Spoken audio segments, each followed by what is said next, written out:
Good morning to everyone. I'm hoping you're all doing good. And on one fine Saturday morning, ready to start this journey today with me. This is your FR course, which you people have opted for June 2025 exams. I've started off with a bit of a delay, as this is the first course of this badge, and I was wanting most of you to step in. But yeah, the course timings will be followed from the next week and onwards. The course starts at 10:30 a.m. in the morning. Our course of today is more of an introduction and orientation of the FR, which will take the most part of the lecture today. If I will find the time in the last, we will be able to take a soft start of FR, but mainly there are lot many things we have to talk about, which will exhaust the time fully of the course. Initially, I will be talking about a portal, as you people are new to this. Most of you, some of you, they have been my existing user from the past papers they have taken. But if you have been to this platform for the first time, I will guide you so that any inconveniences in the future you may not face in accessing the resources on a portal, recordings, materials, files, the live sessions also. And then the course itself, the financial reporting, what this subject is about, the course contents, the exam pattern, how I will take this whole batch the next 5 months, the practices, which materials to be used,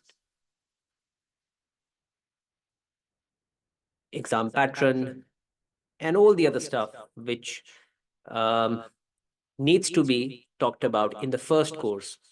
Computer-based exams, also functionalities. This will take the most part of the course. And in the last, I will be giving you guidelines of how you can make yourself more disciplined in taking the online course. This digital learning, I guess, is no longer a new to any one of you, since most of you, by somehow, are involved in these online learnings. Even nowadays, we conduct meetings online, virtual. Since the world has become more and more digital in a post-COVID scenario, we become quite much used to of this setup. So education, may it be the professional works of ours. But still, if you have found a bit of an issue in joining the session today, you will not be, as from, because you already have experienced that technicality today, and once you have got in, you're pretty much fine with how to. I guess by this time, most of you have joined it in. Some might join in, or some might not, as some people, they register for the course, but they don't show up for the live classes because they have some time constraints. They still work on Saturday half day, and they catch it up from the recordings, which is the best part of this digital learning. And some might more register this coming week, since the ACCA results have come up yesterday, and the students, they keep on enrolling after to that for the next 1 month, 1 week or 2 week. So by the time the next week will arrive, we'll be in the perfect shape to start the course of FR. But mainly today, we'll be focusing on lot many things that you as a student of FR be aware of. So stay tuned in, as lot many things you might have not been having an idea of, that you as a student of FR needs to be aware of, as far as your exams are concerned, as far as this digital learning in my portal is concerned, you will be. So why don't we start off with the portal access first of all? I will connect you to the desktop and we'll open the browser.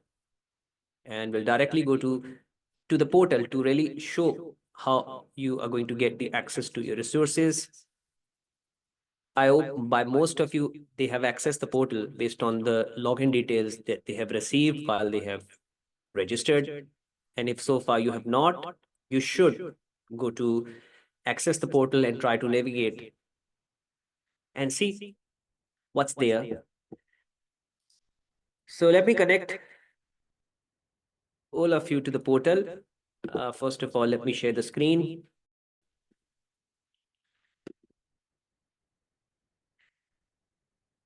Another thing that in the start, I have to make it clear, I've squeezed the timings of the course by 15 minutes. Usually the course in the past, I used to run for 3 hours. But I have squeezed it to 2 hours and 45 minutes, just because of the reason that now I'm not going to offer any mid breaks. In the 3 hour course, I used to give, I used to offer 15 minutes break in between, halfway through, which is not going to be the case now. So I will just start the course and will finish it after 2 hours and 45 minutes, which is the reason why the course has been squeezed by 15 minutes.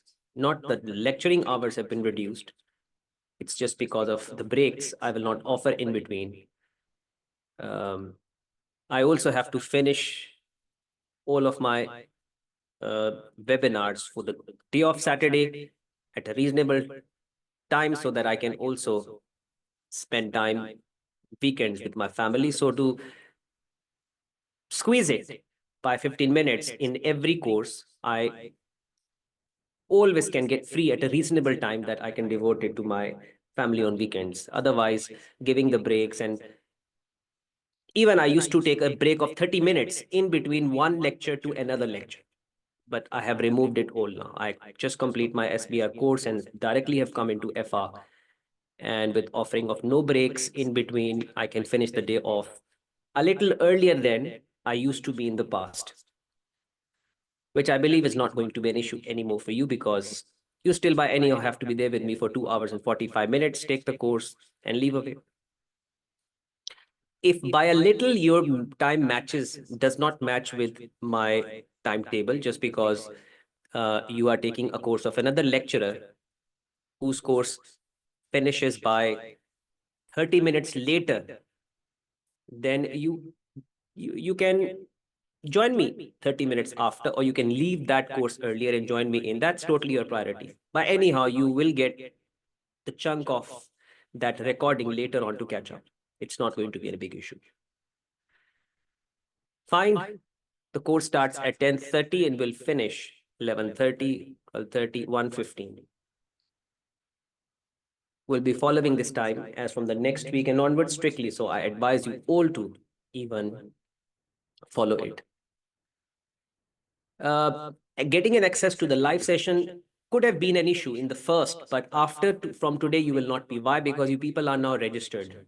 You people have done your registration on Zoom platform by entering your name and email. So now you are registered for all the upcoming meetings at the back of your Zoom account. So automatically, every week when you will log in into your Zoom account, you just have you will see your meeting will appear in your Zoom application, and you just have to join it in.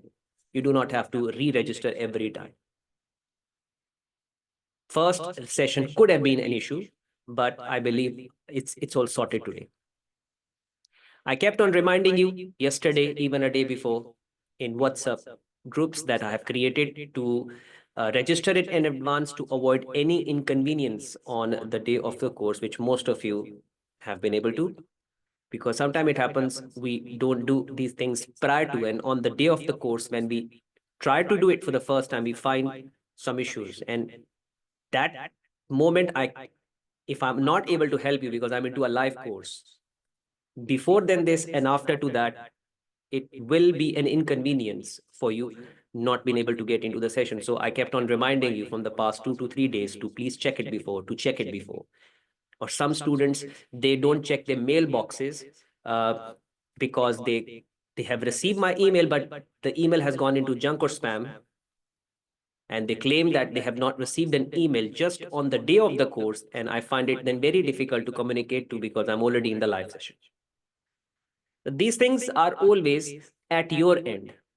If you have not received an email, that's you're claiming it because you have received it, but the email has gone in junk or spam. So I don't have any fault in it. It's you who have to be concerned about that. Look, the lecturer, I did not receive my email. Please look into it. If you could have said this to me yesterday, a day before, I would have checked it.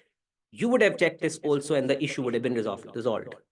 But if someone comes to claim this now, when I'm in the session, I just can't help that person out. And that person will still be in that position of how am I going to get into the course? Or it will be so inconvenient for that student himself or herself. So that's the reason why I'm there for it. And the reason why I kept on floating these messages, because this happens every time. Out of the 50 odd students, if I have one or two, they will definitely be in the position of not even looking up to WhatsApp messages. They probably have seen there was an up notification, but they did not bother to read it.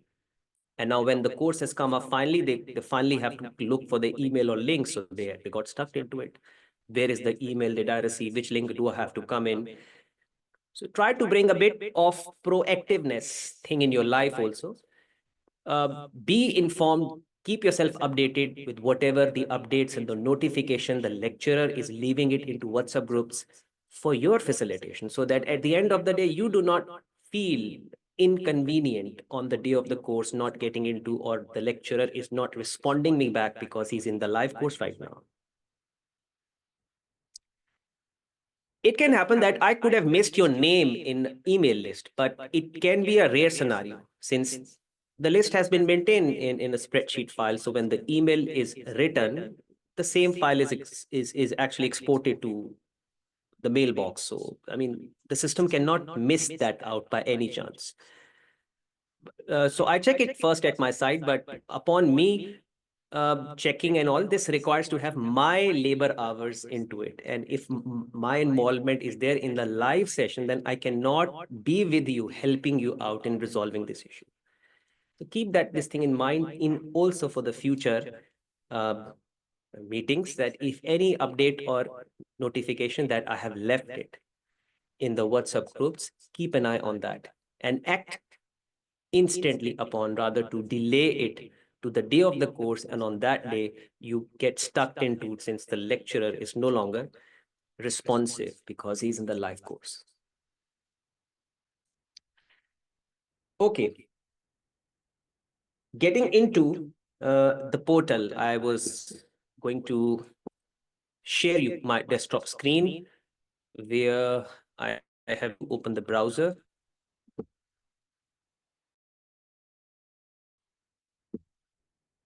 Okay. I believe you people now can view my screen of the desktop. It's taking a bit of a time to load.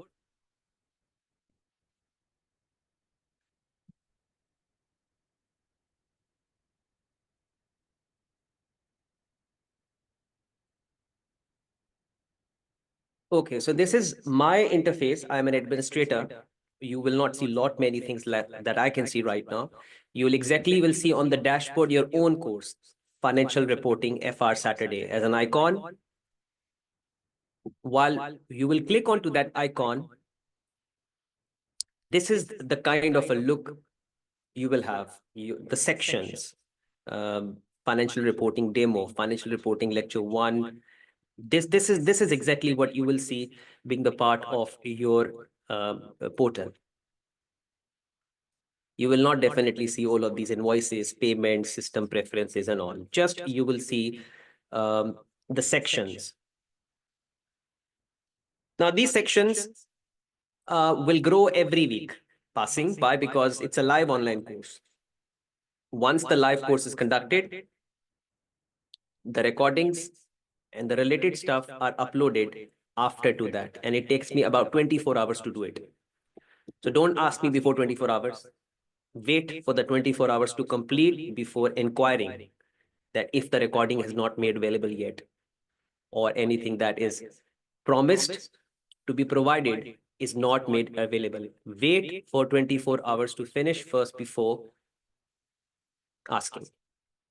24 hours, at least it is required. Maximum, I'm saying. It can be within 12 hours, within 15 hours, within 9 hours. Or it can, in maximum, it will be 24 hours to appear the recording or the related stuff on portal. Demo lecture is something that is made available to public. Whoever is not yet even enrolled can watch it, can download the notes to see the way the lecture notes are, the recordings, the lectures are going to be like. Not that, that is not your concern. Your concern will be the lectures, like lecture one. This is lecture one. It writes the title of the lecture, financial reporting introduction, and the date that lecture was conducted on. I will edit this. Today is 18th of Jan. So every lecture will be numbered so that you know the sequence is there. Lecture one, lecture two, and the date next to that will be mentioned, the day it was being conducted on, and the title of what was conducted in FR introduction. Topic name will be mentioned. So it will give you in return a nice way of organizing your lectures also, since it will be marked properly titled. It will be not just lecture one. Lecture one, date, and then the title of what in that lecture was conducted. This section will comprise of having all the files related to that lecture, and recording will be made available after to it within the same section. So when the recording is made available, you will see this sign of play button like YouTube. You will see the sign if the recording files are shown with the blue icons, with the page, with the file, the folder, while the recordings, when the video is made available, it will have this sort of icon. Within 24 hours, within the same section, the recording of that lecture will be made available, which you will be able to view it as many as number of times at any time, maybe a part of it. Just the way you watch a YouTube video, you can forward it, you can increase the speed of that 1.5 times, 2 times. You can just drag it directly to any part of the video. You can fast forward it. You just can do whatever the way that you can. Videos, recordings are not downloadable. That is my intellectual property. Restricted. You can view it till the time you have been given an access, and that day is the day of exam, June. After that, it will expire. Yes, these files, the documents are all viewable and downloadable also. You can keep it forever with you. For example, if I open any of that file just to view it, I can view it over here. And you probably can see on the bottom, left bottom left, there is a button, a blue colored download. You can download it into your system. So all of those files, everything, guide, study text, practice kits, guides to CBEs, whatever the lecture notes files, I will be making it available to you time after time. They're downloadable, and you should download it. Rather to access those files from the system every time and log in it into portal, make a copy of that in your system to save it forever. Yes, the recordings are only viewable till the time you have been given an access to your course. That is the day of exam of June. You can view it at any time, 24/7, as much as any number of times you would wish to. So every week, there is going to be a new section added into it. Lecture 2, this date, that topic. This will be organized by my side, so you would not see any indiscipline in it. You will see exactly the same format of its title and consistent uploading of materials will be there. Okay, so as a student, not many functionalities are there. Just your one course icon. If you have opted for financial reporting Saturday course, then you will only see one course on your dashboard. While clicking it on, you will land yourself onto this area where you will be having those sections, and you will be able to watch and access any section that you would wish to after a few lectures of FR. This is not a pre-recorded course. In a pre-recorded course, all the course resources are provided instantly, like 20 odd recordings instantly provided. And you see 20 sections provided with recordings. This is the live within which after each week of passing, we conduct the course. The live course then goes offline, provided to you in a recorded manner after to it. Whiteboard explanations also. A lot of things I'll be doing it on whiteboard. That a copy of that in the PDF will be made available to you even after the session will go offline. Apart from it, for those they will be interested. Usually, the students they follow whatever that they have been offered, but some students they prefer to have the whole copy of lecture notes instantly. So I will provide it. Just 1 week after, give me a time of that 1 week. I will send you an email consisting of a link of a cloud space where I will provide the whole set of lecture notes and all the stuff instantly to you. But that does not mean after that I will not upload lecture by lecture. I will even upload, because I have to make this whole portal look like the whole course. So even if I'm sidewise providing you the whole set of lecture notes, summaries, I will still be uploading the respective lecture notes and stuff with that lecture.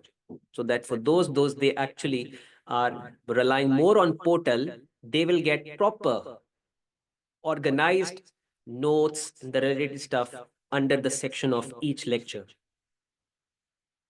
Am I convinced about? Because something that this is something that confuses to some of you, and some of you they wish to, they don't say that to me also, but I know that some of them they wish to have the whole set of lecture notes together.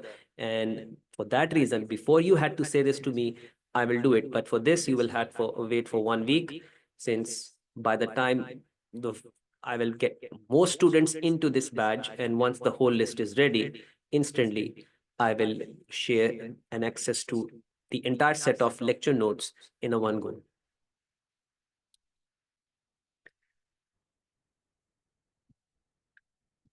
Okay. Another very important thing in relation to portal is the access restriction. Some of you may have experienced it already. Some of you may have not.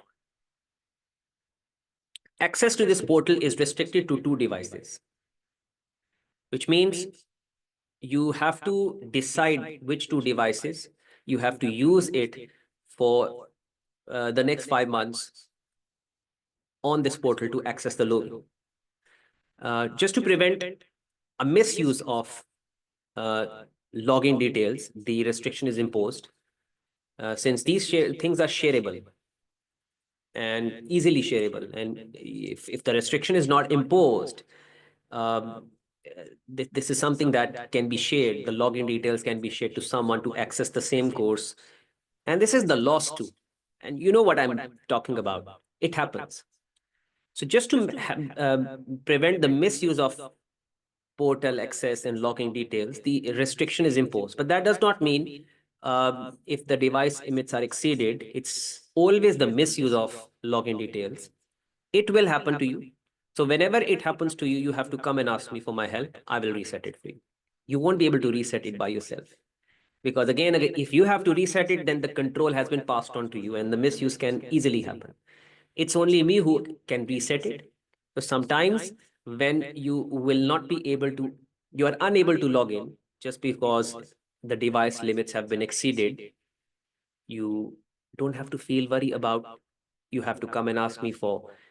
If I'm available, instantly I'll be able to reset. If I'm not, probably will reply you that, okay, in 30 minutes, in probably 1 hour, I will go to reset it. Because resetting can be done from the system itself, not from the cell phone. So even if I'm on the go somewhere, I definitely have to have my system to sit and then reset. Why this will happen? Even if you're using 2 devices, or even if you're using 1 device, it still can happen. Let me tell you the whole science behind. Because some of you later, they also come to claim that I've been using the same one device. The device limits have been exceeded. What's going on? So let me tell you, even your one device, if it uses two different connections, like your home Wi-Fi, home Wi-Fi, and your workplace Wi-Fi, and your data, a lot of, or maybe a public hotspot. If you're using your laptop in some public place, using the public hotspot, or at workplace, or at your home, or at your friend's home, or you're using the cell phone sometime on Wi-Fi, sometime on data. So it considers two devices then. Suppose your cell phone keeps on switching. When you are on the go, uses the data. When you are in your workplace or at your home, uses the Wi-Fi. So your same cell phone now will be considered two devices because you're using two different connections. And again, the system might recognize this to be as the misuse of login details, as someone else from some other place accessing the same login. This will happen also. So to keep a tight control at it, it's being done. I don't mind increasing it to 3. I can do that. But usually in the past, uh, on average, there are few students who they face this issue, but most of them they have the designated connection that they use every day to, which is the home connection. Because once they come back from home, come back from work in the evening, they use the laptop with their home Wi-Fi to access the portal. Or second device is their cell phone, which uses the data while they're on the go. So they are able to take the whole course without even asking me for once.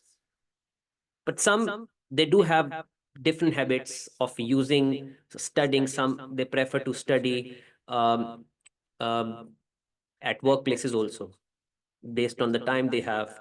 The same laptop, if they come to use at their workplace and the home, then this might create some issue because they also have to use the cell phone. Or if you have a tablet in the shape of iPad or any other Android tablet, then you can have 3 devices. But it's a race. Most of you've been using the cell phones as one device, laptop to be the second one. And you use these devices to access the platform usually at your home, not at workplaces, not on the go. So most of you won't be finding the issues. In case you still find the issue, it's not a big deal. It's going to happen. You come and ask me for my help. I will reset it for you. Is that clear also? So it can be the matter of worry for some of you those days because they're new to the system. So they've been wondering what's going on. They've not been using their login details to anyone, why their device limits have been exceeded. So that's the answer to it. I might increase that to 3 after probably a week or 2, 3 weeks, once the course will go online. Once this course goes by 3 weeks or 4 weeks by, I might increase that to number of devices to 3 if I will find more complaints, more issues with. But that's not usually the case based on the whole trend, past trend that I have. Usually it's fine. Okay, so that's the portal. And I brief you on if any question you have it in your mind in regards to portal, you can ask me before I move further ahead.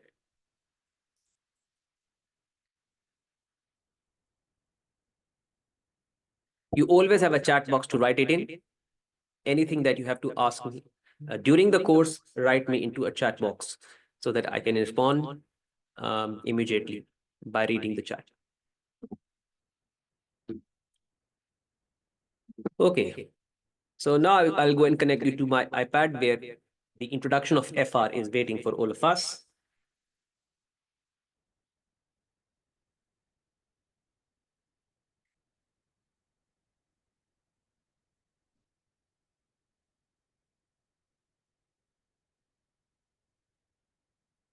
So what now you're watching it now from the screen of my iPad. This is the file which I have prepared it for the course of today, the introduction 1. And this file has got just the information, nothing else to learn, no concept talk, just the information, which I could have just passed it to you and to read it. But I will do it as this is the course of orientation for which this file has been prepared for, and it has nothing except the exam pattern, the course contents, the planning of the course, how we will conduct the course, the computer-based exam stock, all in this one information package shared. That is the title of your course. And you know that the position of this course is the second one.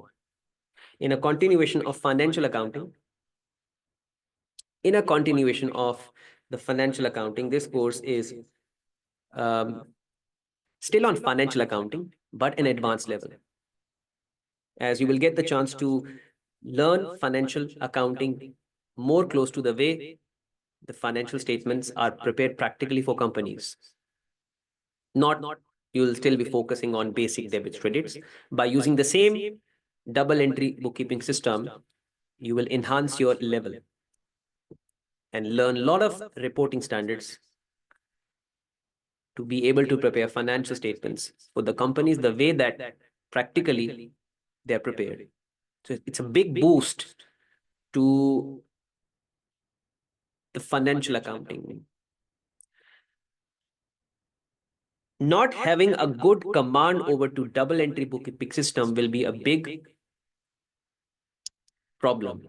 I hope coming into FR course, you keep a good knowledge of the double entry bookkeeping system, because not for the first time you have done this accounting. You probably have been doing this accounting since the school time. After that, you have done university courses. So accounting has been the part of your life from the past 3 to 4 years, I believe.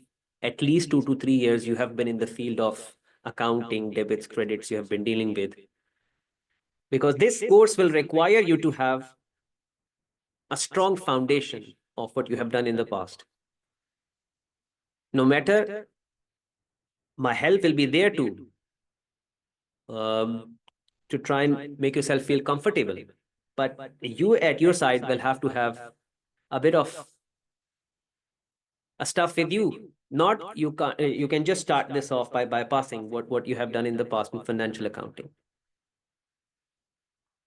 So the course has designed in such way, my course has been designed in such way, the lecture notes have been designed in such way, the summaries, the course explanations have been designed in such way that by anyhow, you will get your hands over to the basics of accounting, meanwhile focusing on the learning of advanced reporting standards.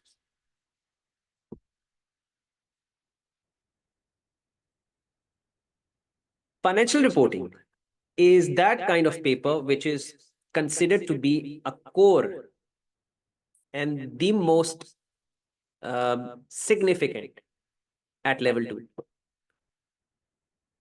because this is applicable to your professional life more in comparison to those other papers that you opt.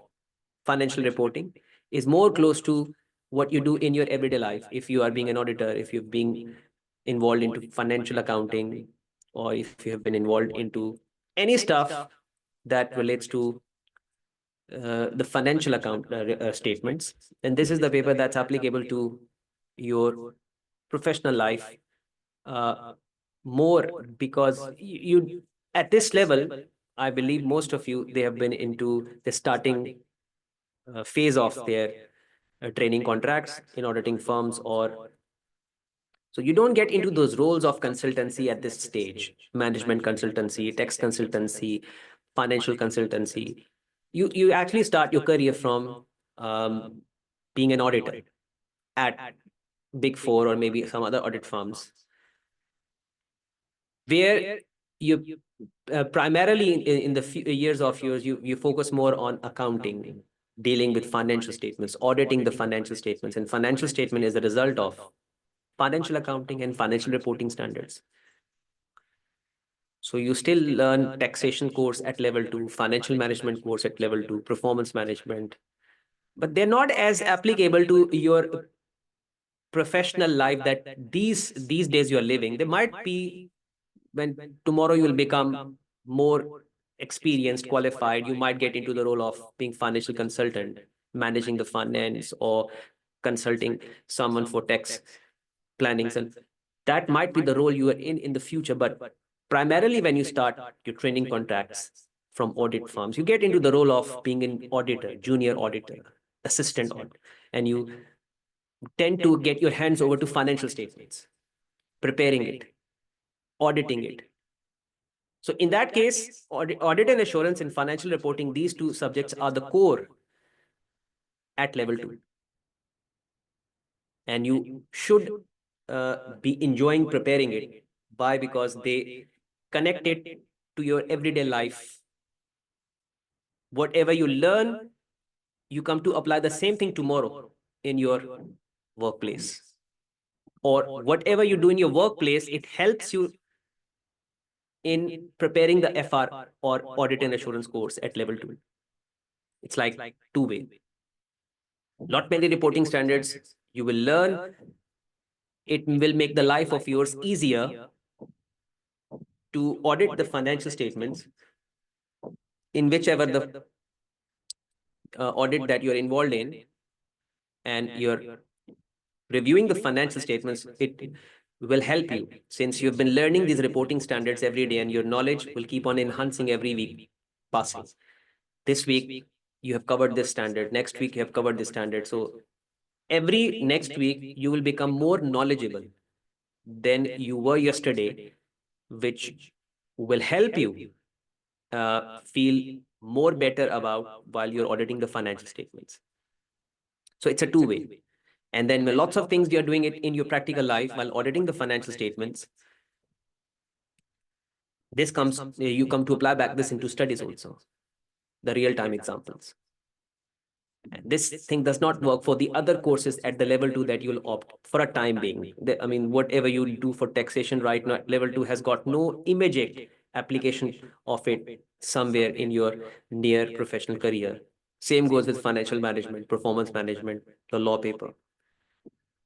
Double A, audit and assurance, and financial reporting. Financial statement is the result of financial reporting standards. And auditing the financial statement is a result of audit and assurance. Both of these papers are core. And you, as an accountant, will require to have a knowledge of financial reporting standards by anyhow, to be the prime thing, to be the first and the prime thing. Having to have a knowledge of financial reporting standards, being an accountant, being an auditor.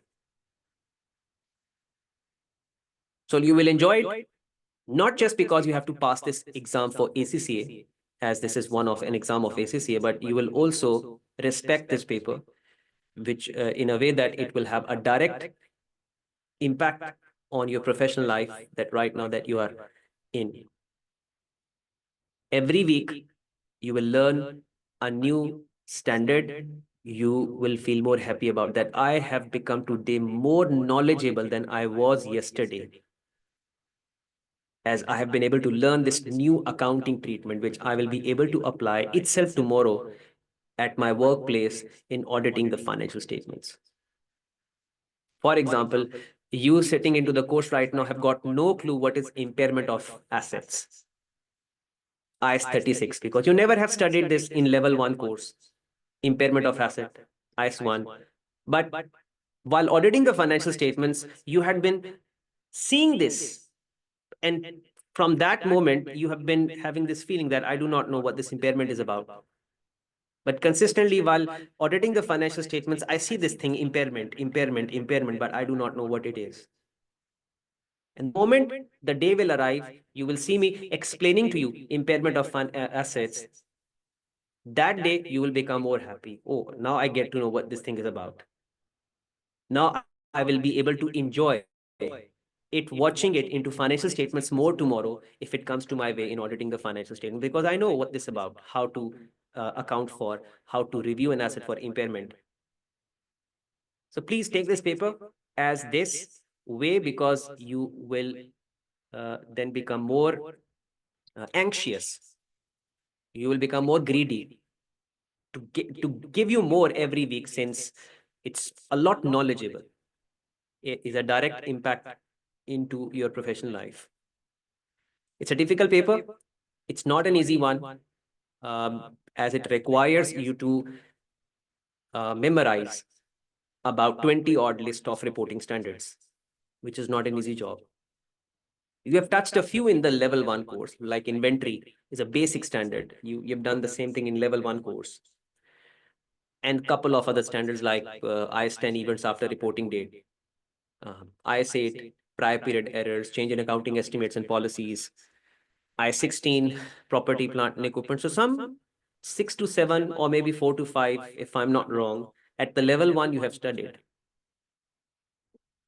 And now you will come to see about 20 plus more at this level. So it becomes very difficult at the end of the day to memorize all together. That's the tough part of this course. But the way the courses have been designed, once we meet once a week and then the gap of 6 days, you always have. So it becomes easy to digest, provided you follow the guideline of coming into each course and then use the next 6 days to try and revise and practice before the next week comes. Piling it up to that one last month, never a good approach, which is something that most of the students tend to adopt. They have this habit of piling it up, everything to the last month. And when the last month arrives, still they don't devote that much of time because they're still working and they probably get 1 week off from the work to study. And that is not enough to prepare to practice and do mock exams before they're ready for exam. Over the life, continuous learning may be a very small quantity, but continuous it is always going to be more rewarding.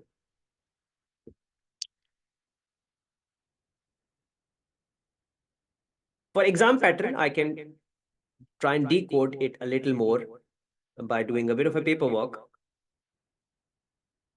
So your exam is divided into 3 sections. For 100 marks, there are in total 3 sections. Now, these are those board explanations I was talking about. It is going to be a file at the end of the day, a PDF, and that is what I will be able to upload it into that same section with the recording. So there are 3 sections. Section A,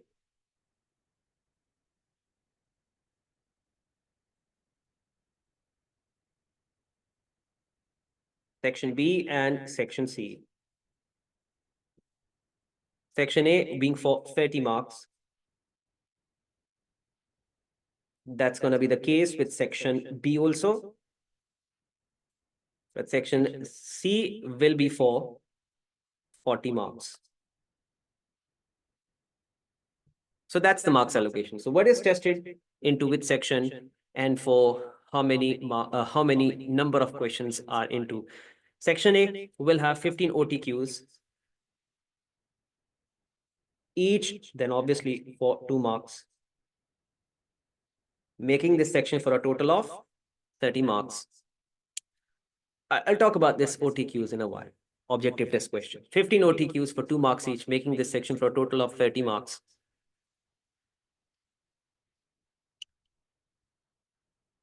While for the section B, we will have 3 multitask questions. 3 multi-task questions. So let me draw 3 of those down below.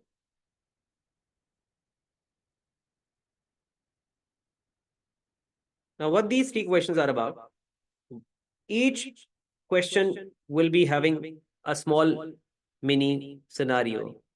Let's say the half of the page. If the page is A4 sized, the half of that page will be the length of the scenario, mini. And that one scenario will have 5 OTQs to answer from. 5 OTQs to answer from. So if you combine it all, then we still will have 15 OTQs for 2 marks each in section B to make it for a total of 30 marks. Each mini scenario will have 5 OTQs to answer for 2 marks each. making this section for a total of 30 marks. The difference of section A to section B is only one, that here we have got 15 independent objective test questions, independent. Here we have one scenario, and the 5 OTQs are of that are interrelated. They all depend on that one scenario. Yeah, each scenario is independent to each, but that one particular scenario will have 5 interrelated OTQs. At the end of the day, section A and B, 30 OTQs for 2 marks each, making the first two sections for a total of 60 marks. So 60% of the exam will be tested in the same way that in the past you people have cleared the level 1 exams. Multiple choice questions, fill in the blanks, drop down menu, multiple response, drag and drop. I can also talk about this thing in a while. I have a file for it. I will show to you the number of ways the objective test questions are tested.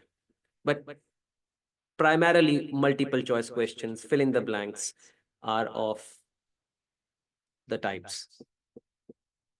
So there is not going to be any trouble or challenge in facing those 30 OTQs as you are used to of solving the questions in the past like this.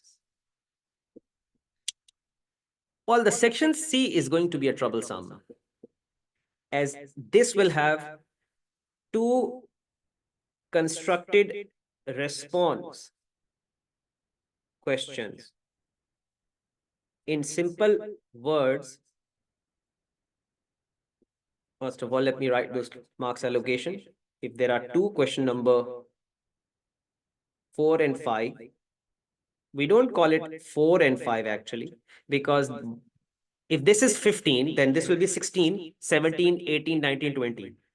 This will run from 16 to 20. This will run from 21 to 25. This will be 26 to 30. So this will actually be 31 and 32.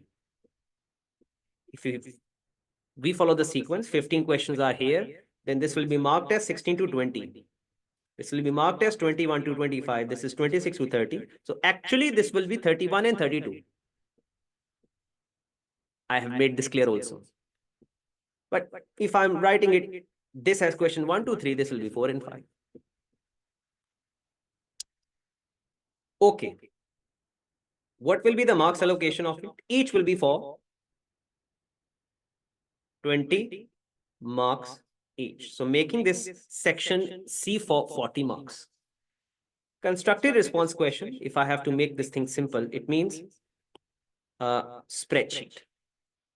You will be requiring to perform this on the computers from the scratch. If the requirement of the question is to type in the stuff, then the word processor will be used.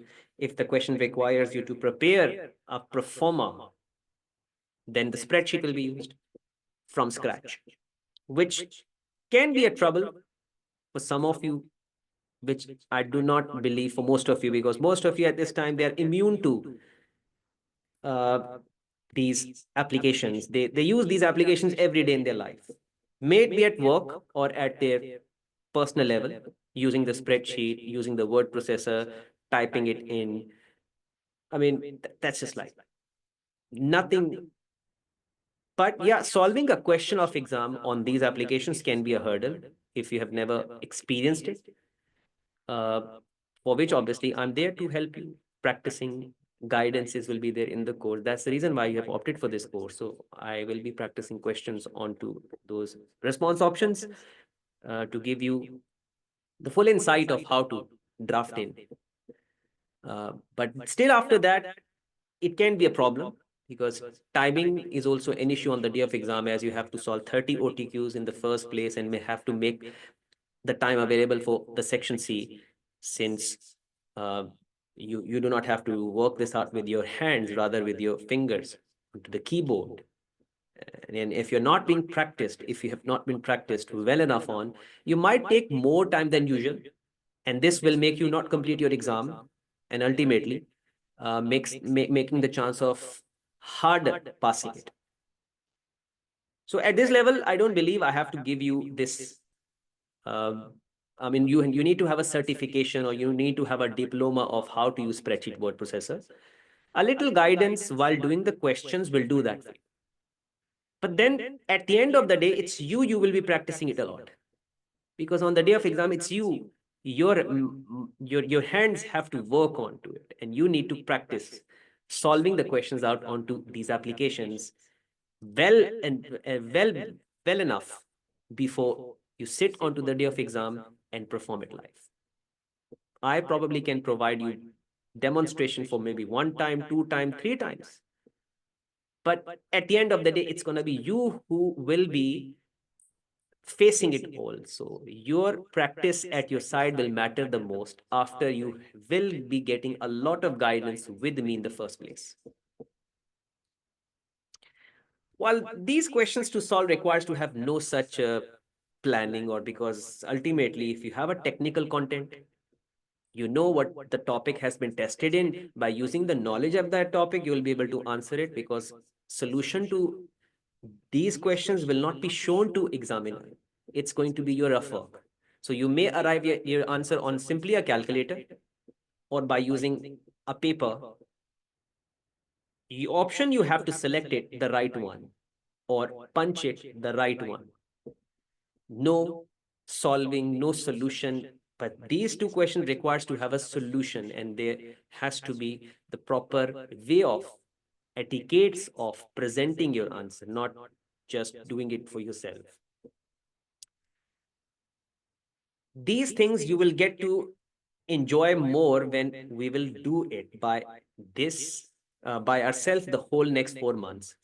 In the orientation course, I only can just come to brief you on that. That's gonna be the way your exam pattern will be like. Number of questions are gonna be this for this number of marks, because this is good to know on the first day of your course. After we are done with the marks allocation, so what is tested in which section? So the last section obviously is designated to test financial statements. Can be for single company, or financial statements can be for the group consolidation. It will take cash flow, and it definitely will take those ratios. All of these four topics not necessarily will fit in either of the four, or you may find the cash flow ratios are tested together in one question. Single financial statements are tested. If the groups are not tested, that might have been tested in section B. Because this question requires us to draft the whole answer. So these four topics are going to come to your name.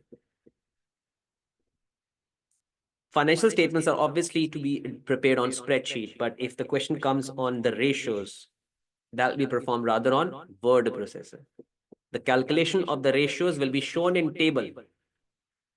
The tables can easily be constructed on word processor, while the explanation part is just the typing part, which obviously the spreadsheet word processor will take. So the question of the ratios will be will be solved on word processor. Has got nothing to do with spreadsheet. While financial statements or a cash flow, they're all spreadsheet applications work.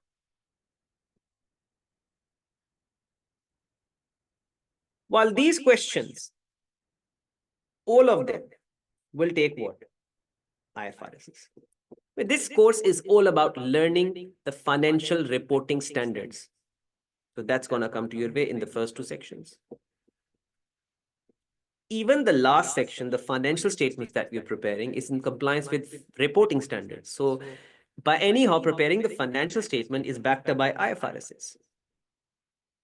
All in all, this course is about having a knowledge of financial reporting standards and using that knowledge to solve the objective test questions and even to prepare the financial statements in the end.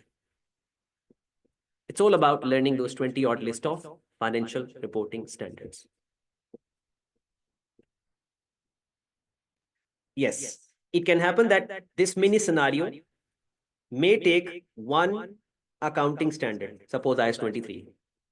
And the question is fully from that one specific standard. And can happen this scenario will have multiple standards like IS 38, IS 36. So you can see multiple reporting standards in one scenario, or you may see only one that you can't really predict.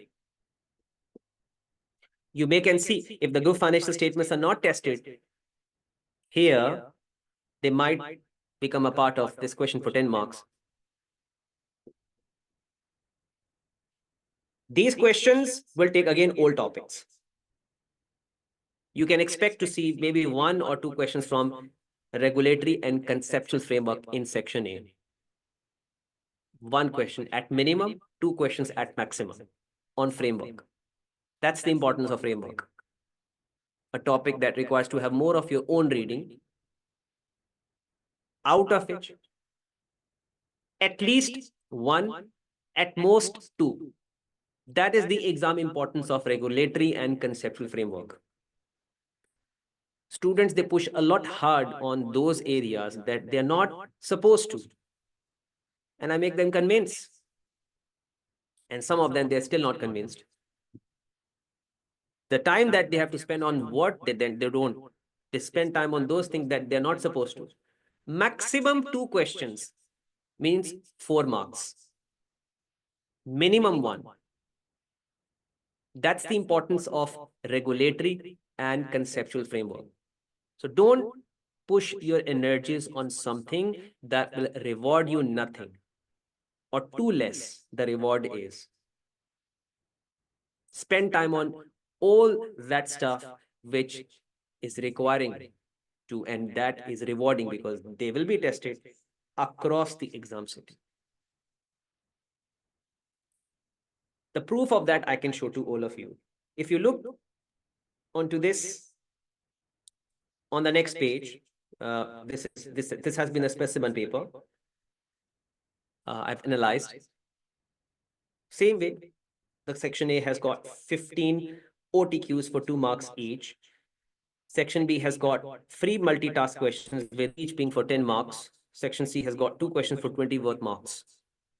If you look into the question, the section A first, specifically, you exactly will see only 2 questions from framework, within which there are 2 questions being tested on ratios also. But the rest of the questions are from reporting standards. All of these standards are reporting standards. Reporting standards. I told you one subject area, maybe multiple. Financial statement preparation and ratios.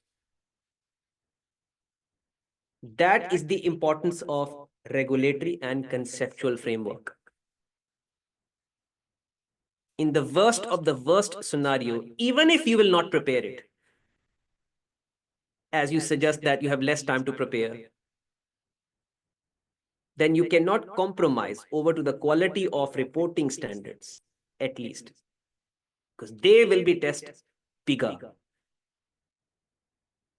You have prepared the ratios, you will be able to answer it. If the ratios appear in objective test question for 2 marks, you even can answer it. Or you may not find even in section A.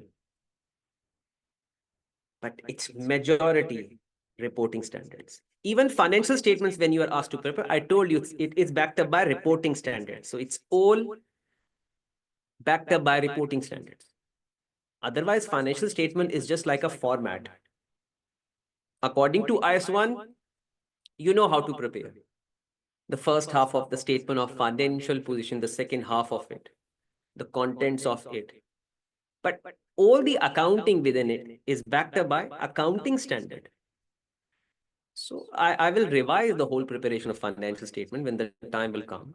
But the body of the financial statement is, in fact, the reporting standard body. Financial statement format is just the skeleton. This is what I have been talking about now from the past 15-20 minutes. Section A has got 15 OTQs for 2 marks. Section B has got 3 multitask questions.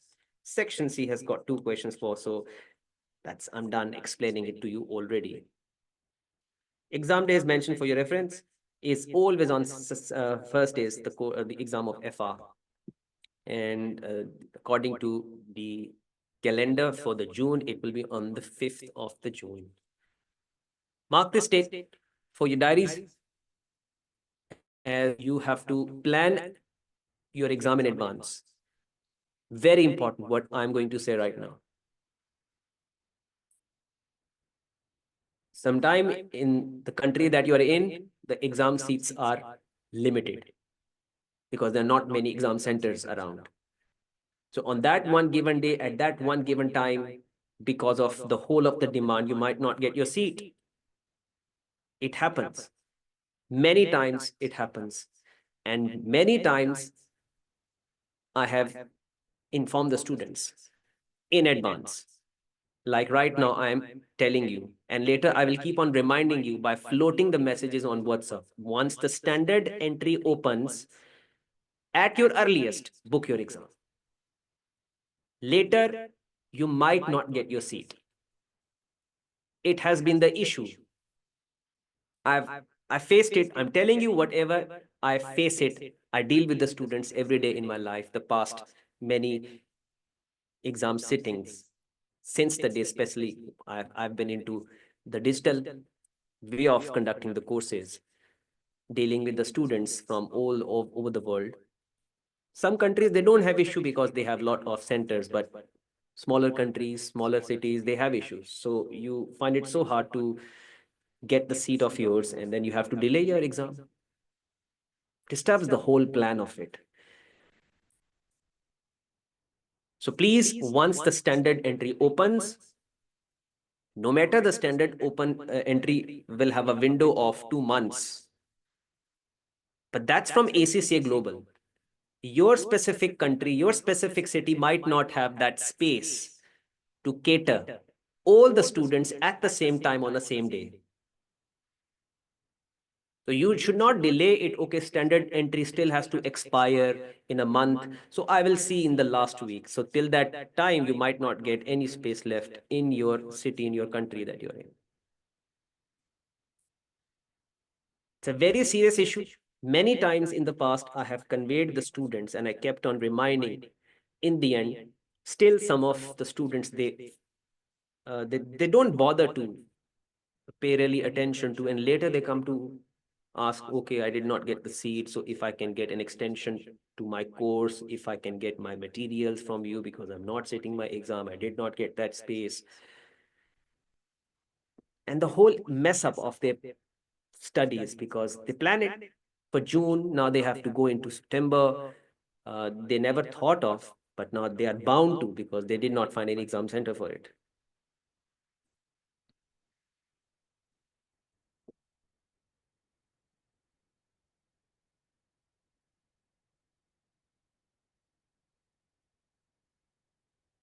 This is the syllabus and study guide. Nothing is something for you to look at. In fact, these are the contents of the course of FR, which I will be completing it. So that's my headache, my concern. How will I finish it up? Taking the courses session by session. And it's been a while. I have been doing all of that the past 16, 17 years. So this page is none of your concern. It's just been given to you, a formality that you should be provided with the study guide. The same study guide copied from ACCA study guide. Nothing is to learn from or to read it from. Yeah, at least I can tell you that this section is the main of all, as this is on IFRSs.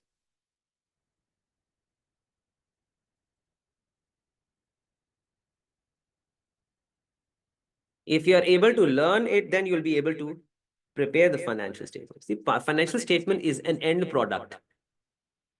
And these are all of the ingredients of it. It's the final product. You have those ingredients, you will start working over to those. Slowly and gradually, once they will be finished, then you will have a final product. So this cannot be done until this is over. This is where we will be spending the next safely the 2.5 months. roughly 12 sessions, 12 to 13 sessions will be on this. While ratio analysis is just the job of one lecture. This is ratio. One lecture topic. Framework is one lecture topic. And you already have seen the exam importance of this regulatory consistent framework. It's an own reading stuff, one chapter, one lecture, enough. Same way for ratios. Financial statement is not a topic. Financial statement is a practice. You have all of the knowledge with you, and you will use this knowledge to prepare the financial statements with it by following that standard format. Main thing is this area. If I label the number of standards with I-16, IS-40, this is IS-23, this is IAS-20.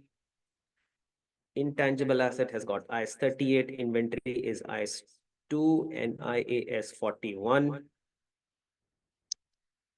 Financial instruments have got IS-32, IFRS 7, IFRS 9.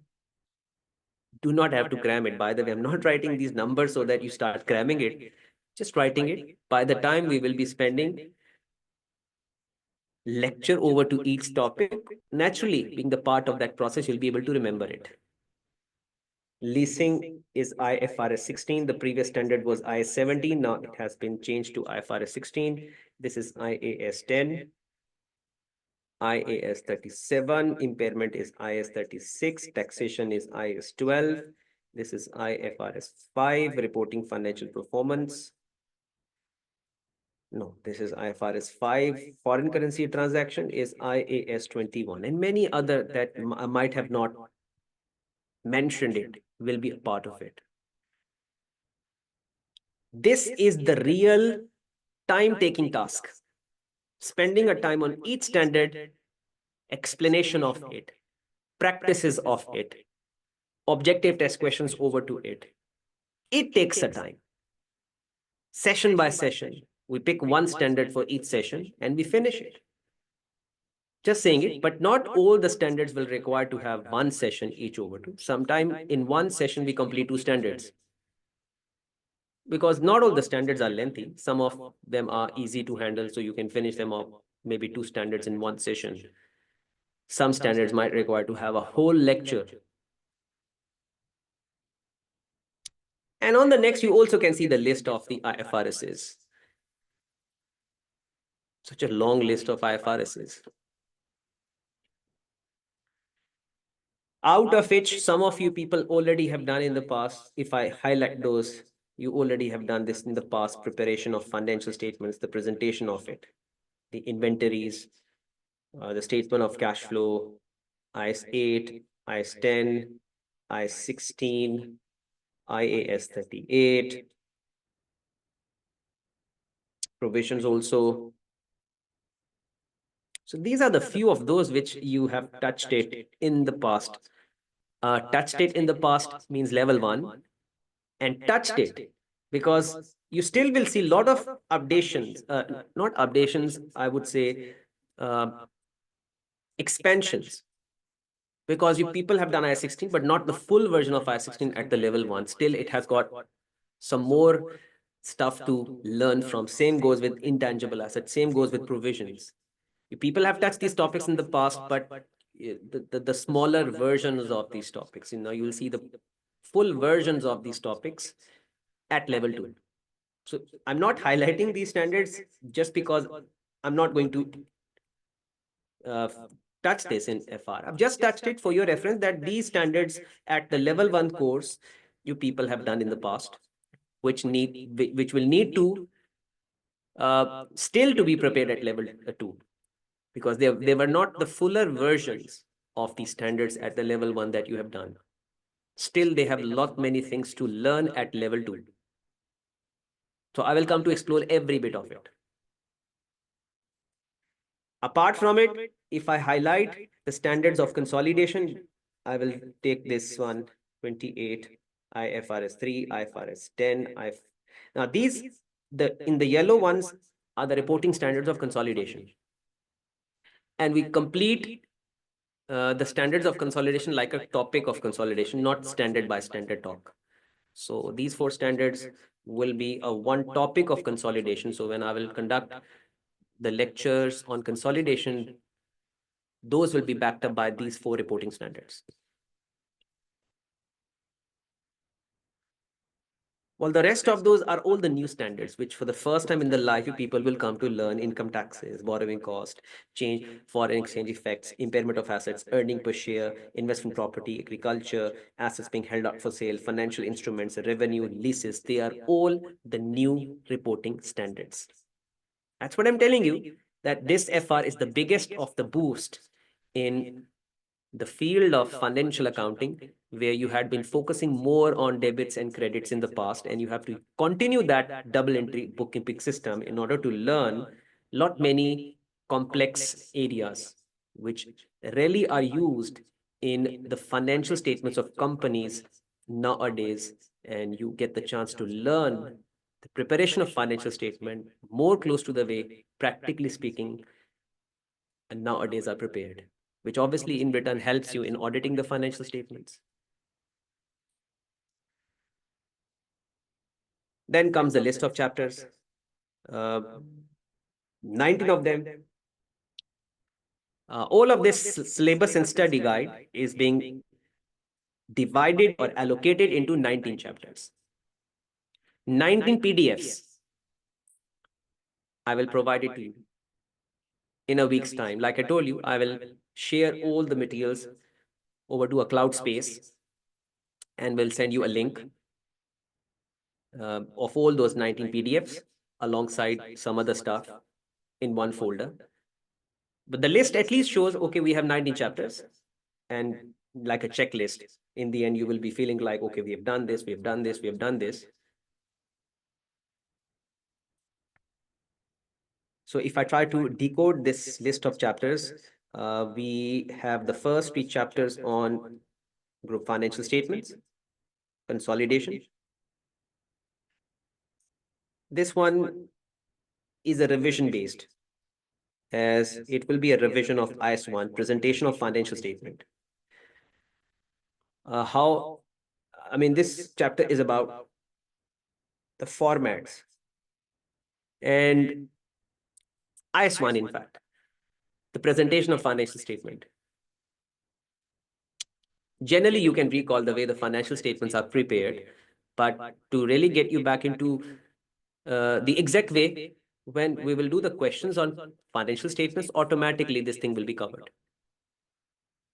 Like if I'm solving a question of financial statement and I'm presenting it, so automatically that presentation topic is getting revised. So chapter 4 is not the chapter to really study.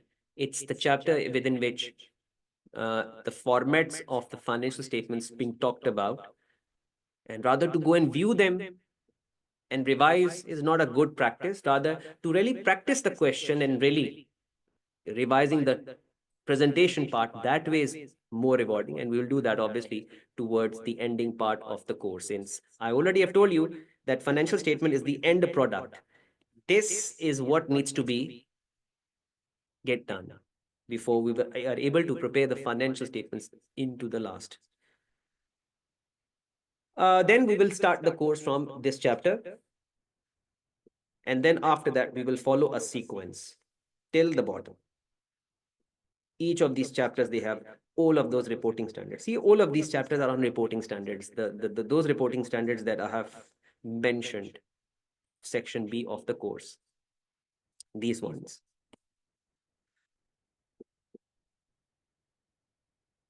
Some chapters will have multiple standards. Some chapter only takes one topic. Like this chapter only takes IS 38. This only takes IS 36.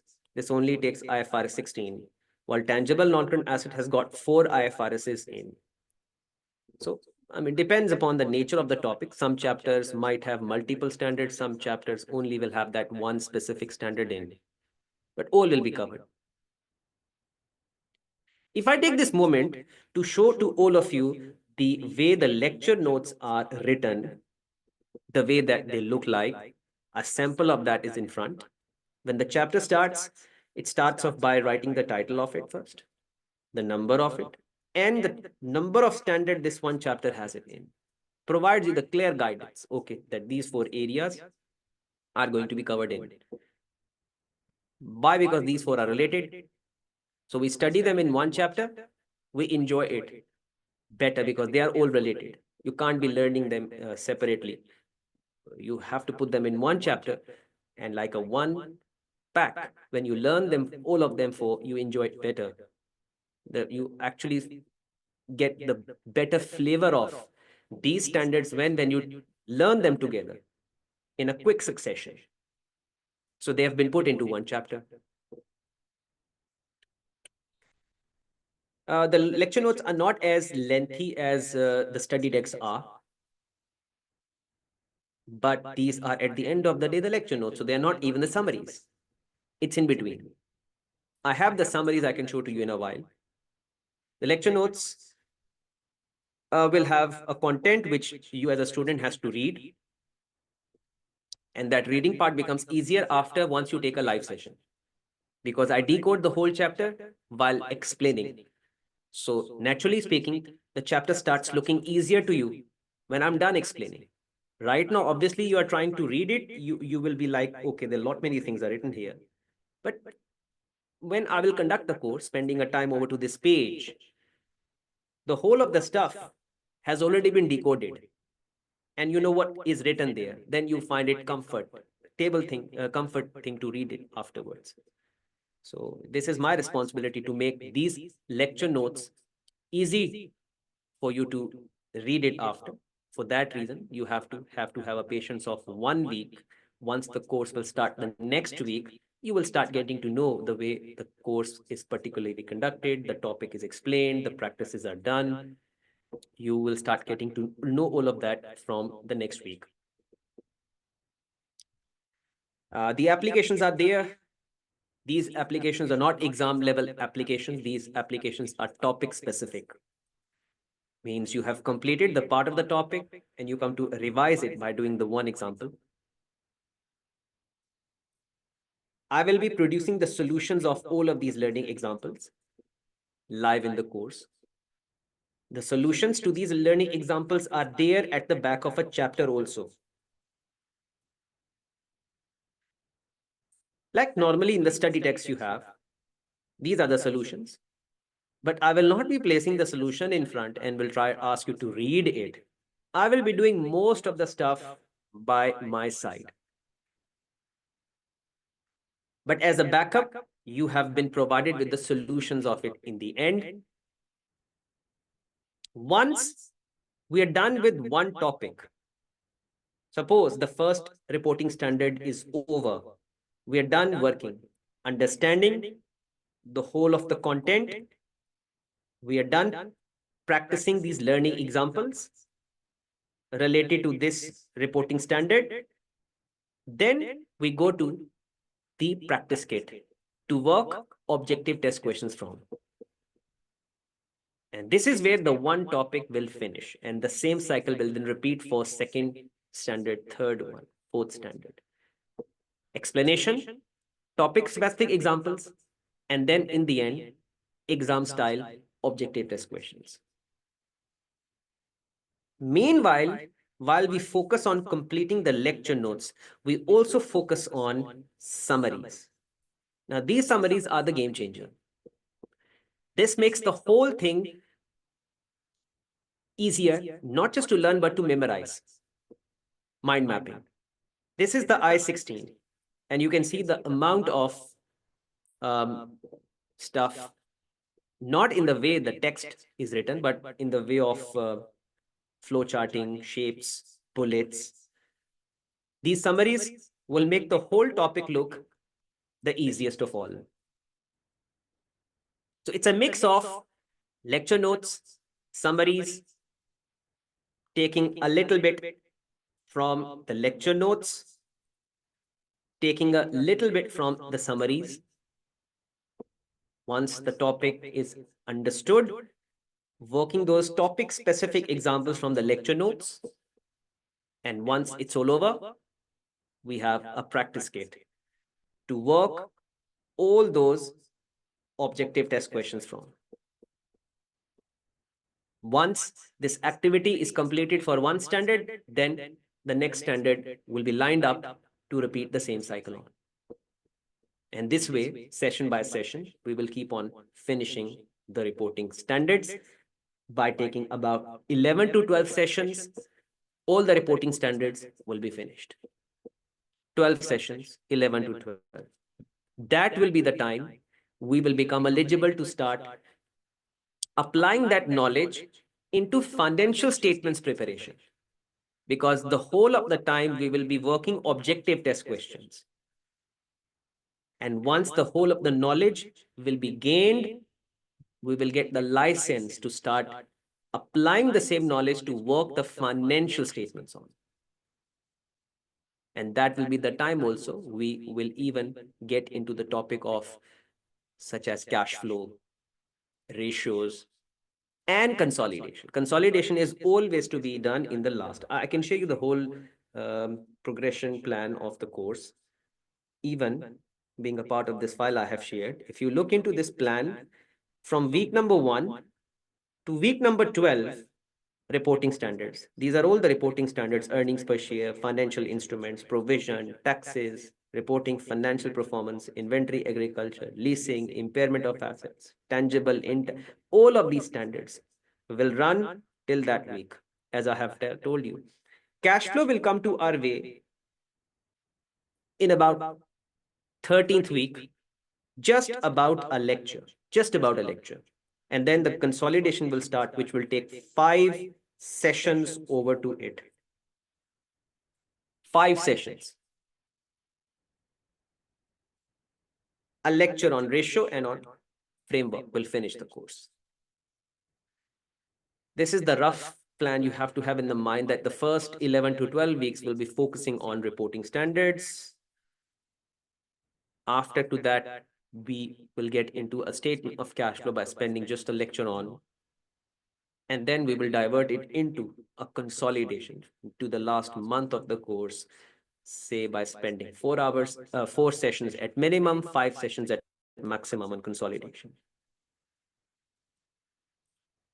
And I already have told you the methodology. Methodology is not just to gain a knowledge. Methodology is to gain the knowledge by focusing on to the detailed lecture notes, summaries to keep it aside, topic specific questions to understand the application of the knowledge, and in the end, the objective test questions from practice kit. This is the methodology for one topic. When it is done, same methodology is applied or repeated for second, for third, for fifth, for sixth. And this way, one day the course will finish like always it has been the case. Just to show you the sample of everything, I have opened every bit of it, the files of it. This is how the way the summary looks like. You can see the conciseness of this entire summary. You'd hardly see anywhere any line or is there, just about those pictures, arrows, a word or two maximum. And solely you cannot rely on this summary to be able to prepare this topic. All of this is backed up by my live course explanation, that you cannot take it out of it. I mean, if I can share you these notes and all, you can't be preparing it by your side unless or until you see me conducting a course, a live session on it. Because it's me who have to actually make the whole mix of entire stuff, practices, detailed lecture notes, summaries, and product of I-16 for you, and then this will repeat for the next. A recording of everything that we do in the course is always on. So if you miss a part of it, or you haven't missed the part, but you struggle to coop up into the live session in understanding that part, you come to take that recording out of and then watch it, that part again and again, still have got any issue, come to ask me on WhatsApp if any issue that you have found, any particular double entry was not digestible, or answer, or whatever the issue was. After watching that recording, you still are unable to get the sense of it, come to ask me for it to clarify. But that's the way the whole of this course will go by. You've been provided with study text.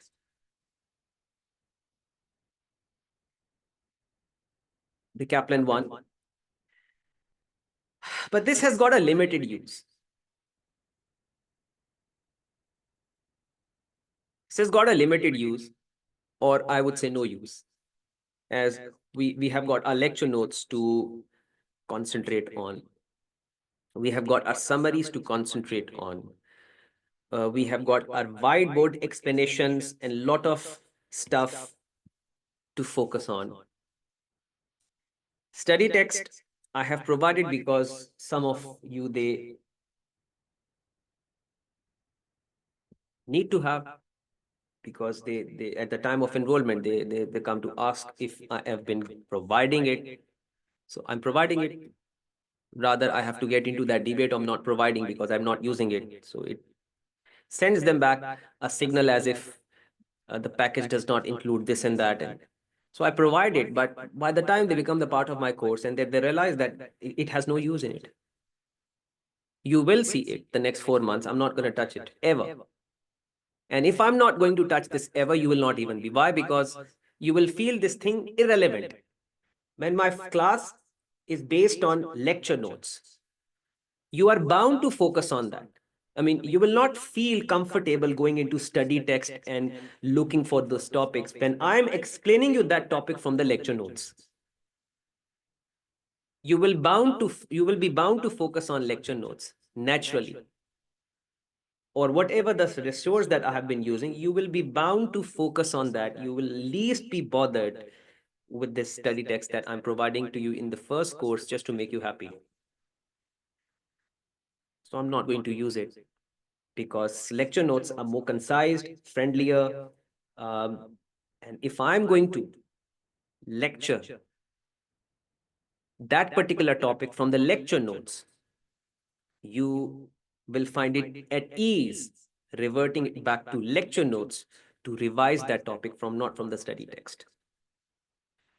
Provide it, keep it with you. Yeah, practice kits, definitely, to be used for practicing these questions for sure. So time after time, we will take them out and practice. If one topic is finished, before getting into the next one, I will try and do maximum practice over to it before making sure that the topic is finished, and then I can go on to the next one. Suppose if that topic has got 15 odd objective test questions, 15 example I'm giving. So I'll probably be doing 6 to 7 randomly, so that based on those 6 to 7, you can do the rest of those 6 to 7 at your side, which is highly important, since if you will not face this pressure of solving an unseen question in your daily life, how will you be able to do the same on the day of exam? Well, lots of things on that day are not in the favor of yours. Exam pressure, timing pressure, society pressure. You see how fright the day of exam is. You can understand what I'm talking about.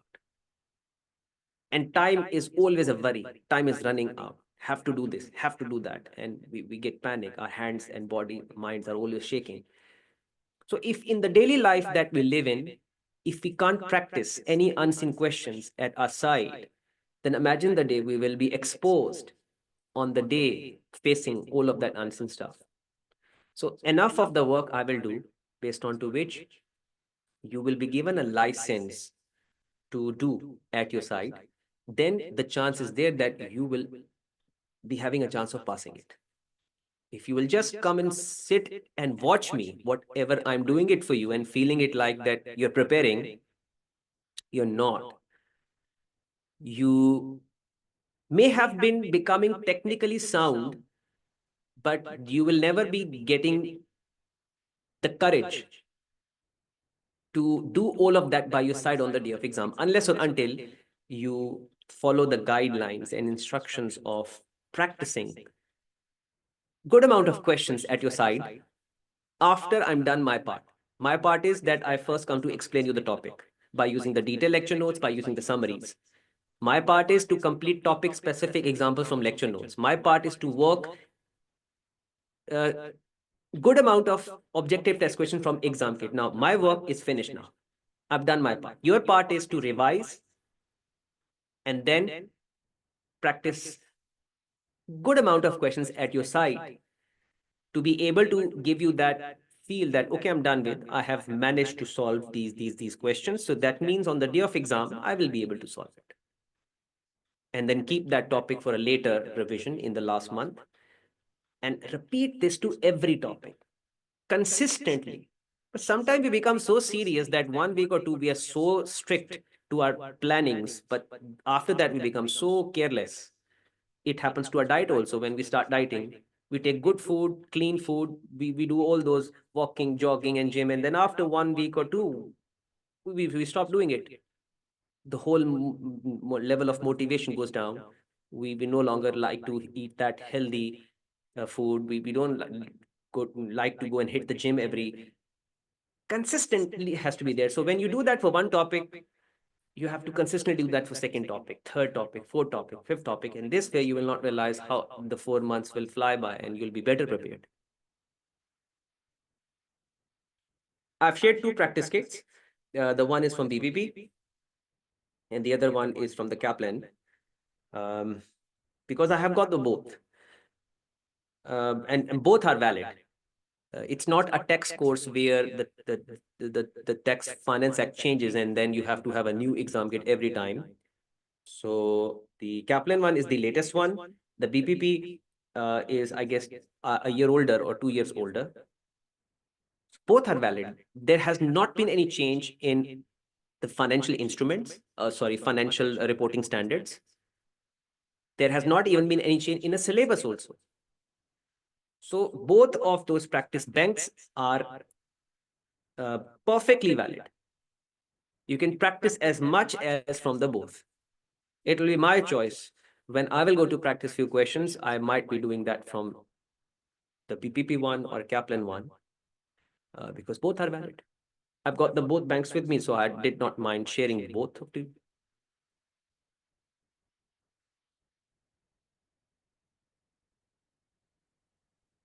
Now, this is another file that has been shared, Guide to CBEs, within which I also can spend a bit of time in orientation session. You know that your exam is going to be on computers. And based on the whole discussion of exam pattern, this one, the first two section of ours will be in the form of computers, the objective test questions.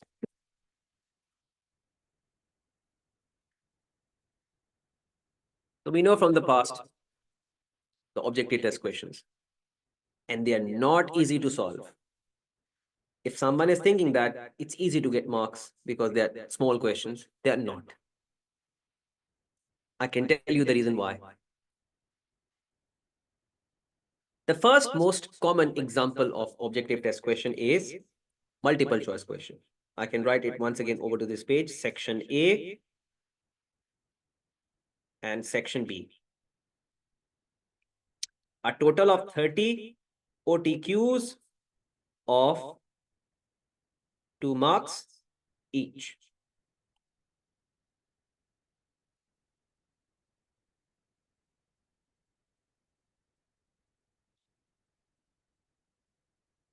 And this is the most common way the objective test questions are tested, which is called as multiple choice. A small question, a line or two, followed by a requirement, and you have been given 4 of those options to select the one, and the computer will let you select only the one at a time. So if you select the B, you will not be able to select A, C, D simultaneously. If your mind has changed and you go to select the C, then B will be deselected and C will automatically be selected. So only the one of the option can be selected at a time. If it is the right one, you will get your marks. And if it is not the right one, you will get 0 marks. And that's the toughness of objective test question. You get 0 or you get 2 marks. There's nothing in between. There's no 1.5, there's no 1. No matter you have done a lot of good work, but just one place you have made an error. As a result of that error, your answer is not in match with which option. So you will get 0 marks. You have done, I mean, if someone has to give you the marks, you have done a very small error. So you could get 1.5 out of 2. But because this is what the system has to check, and the system has to give you 2 marks only if you are selecting the right, the system will give you 0 marks. Otherwise, you would have deserved to get 1.5 out of 2 because you have done the whole of the process right. Just at one place, you have made some technical error, or I would say arithmetical error, and your answer is not matching. You deserved to get 1.75 out of 2, but the system will give you 0 marks. That's the toughness in objective test question. Don't take them lightly that it's easy to get marks on objective test question because it's a very small question. So it will ask me something so easier. But in computation based questions, one little mistake can lead to a problem. In constructed response question, even if the question is for 20 marks, but you get the marks for the steps that you're performing. In a 20 marks question, definitely it's a difficult question. Why? Because 20-mark question is a big one. But you've been preparing a financial statement. So you're getting the marks for each of the part of the financial statement, you're preparing it well. So you keep on getting those marks, 1, 2, 3, 4, 5, 6, 7, and eventually you get 12 marks, 13 out of 20, good marks out of 20 in a question of financial statement. But in this, either 2 or 0.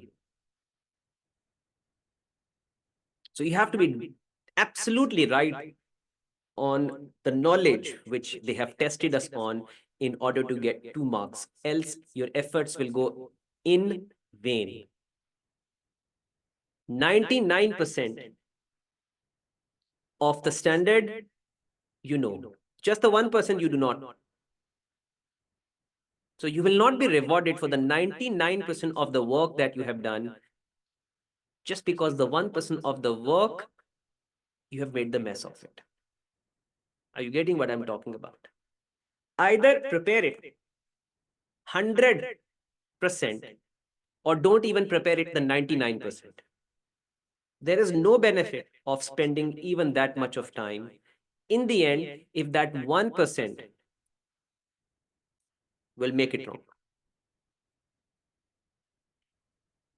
A fill in multiple response is like a neighbor to multiple choice. This will require us to select the 2 options at a time, multiple response. So these are the multiple responses to, not the one. So multiple choice, multiple response, both the same are. In multiple choice, you only can select the one at a time. In multiple response, you are being asked to select the 2.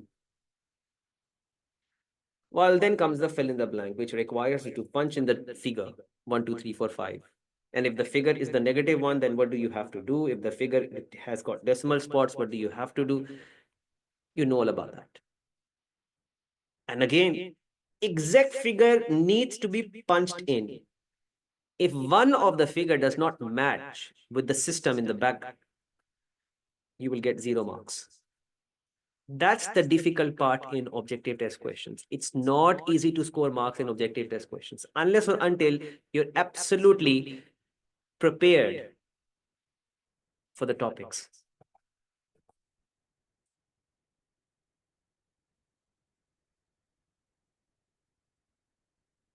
Drag and drop is another way. Now this looks to me like a game. As you have got multiple boxes and you just have to place them respectively. drop them, not place them. You will be dragging them with the mouse pointer. By holding it, there you will go to drop it. So it should have to match it with those boxes which at the back of the system they have fitted in. Just the way of testing it. Technically, you have to be good on. What matters to you technically, whichever the topic they have tested us on, you know what you're doing. Otherwise, randomly, you can just drop them anywhere at they wish to. It's not like a game. Just the one box, if you have dropped it wrong, 0 marks. 1, 2, 3, 4, 5, 6. 6 boxes to be placed at their places and they should be. Very difficult to get marks. Because you cannot be lucky to that extent where you're going to drop 6 boxes by making guesses. Yeah, this question can easily be guessed and you still can have a chance of getting the marks because there are 4 options to select the one from. So if you have selected the option D by making a guess, your guess might work because you only have to make one guess. Here, it's about making 6 guesses and the right combination will get you those 2 marks. Very difficult question, but rarely testable. More commonly, multiple choice questions fill in the blanks. Drop down list. Again, one option to select by dropping the list down. The list opens and you select it. Hotspot is not testable for financial reporting. It requires us to put a spot over to a picture, which is more commonly to be tested in performance management subjects, financial management subjects. Hot area, popular way of testing. 4 areas to select and you will have to click all 4 areas. True, false, incorrect, correct sort of questions are tested in hot area. Again, you are selecting the 3 boxes, right. But the last one you have not selected the right one. Will you get 5 marks, 1.5 marks? No, you will get 0 marks. So 7 of those ways in which the objective test questions are tested in section A and in section B type questions. Technically, if you're sound, they're easy to solve because they're not time taking. They're not challenging in a way that you do not have to face a lot of data and you have to fight it hard with that data to get down to your answer. Limited requirement, limited data. And if you are well prepared on that topic, well practiced, you have a chance of getting 2 marks into it. But again, if you have been a bit shaky, knowing the topic, part of it, not the other part of it, you will always be having a chance of losing marks as the one option can go only right. And if not, 0 marks. Section C type question, as I have already told you, will be constructed response. Section C, 2 questions for 20 marks each. 2 questions for 20 marks each. Section C, let me write it this way. 2 questions for 20 marks each. And that's the way the whole workspace, the interface of that looks like. On the left-hand side, you will be having a scenario. On the right-hand side, a requirement onto the top and the response option either in the shape of word processor or in the shape of spreadsheet. Depends upon. Like this question requires us to prepare a revised version of Naive's corporate tax computation. So definitely a question that can be solved onto a spreadsheet. But if the question was there to interpret the ratios, analyze the financial statement, then the word processor will rather be provided. where by inserting the tables, you would have worked the ratios and use the rest of the space to type in. We'll do that, just telling. And check the functionalities. These are those functionalities which we are always comfortable using it. Cut, copy, paste, undo, redo, find, bold, italic, underline, strike through, sub, superscript. That's about inserting the table. That's about font selection, left align, right align, center align, justify, bullets, numbering, increase, decrease, indent, and simple typing. If you look into the functionality of spreadsheet, same goes with that. Cut, copy, paste, undo, redo, zoom in, zoom out, font size, bold, italic, underline, coloring the text, coloring the cell, left, right, justify, center align, and the customization of the figures we enter into. Um, I mean, we're okay with. And this file comes to give you a nice briefing over to everything that this is the way the toolbar icon looks like. The function that it performs and the command that we can use to, which are in fact the same commands that we use in everyday life. Control X, C, Z, Y, V, all of those commands are usable. You can review this file one-off, but I'm 101% sure that most of you in the course right now, they are already good about it. And in the initial stage of the course, it won't be required. We will be using these functionalities more towards the last month, where we will get into the preparation of financial statements for the group, for the single, and then we will be using these response options to prepare our answers. Until then, we will have to focus on objective test questions, objective test questions. So that's this file. I was wanting to bring it into the orientation course I have.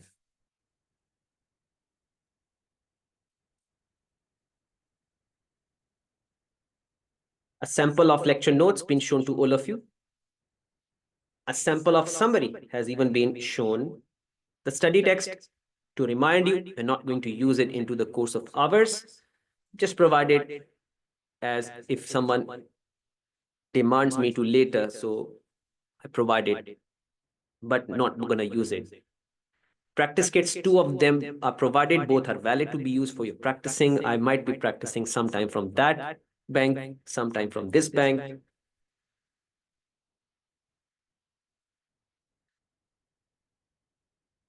This introduction file has got anything left. Just to tell you, the course will expect to finish.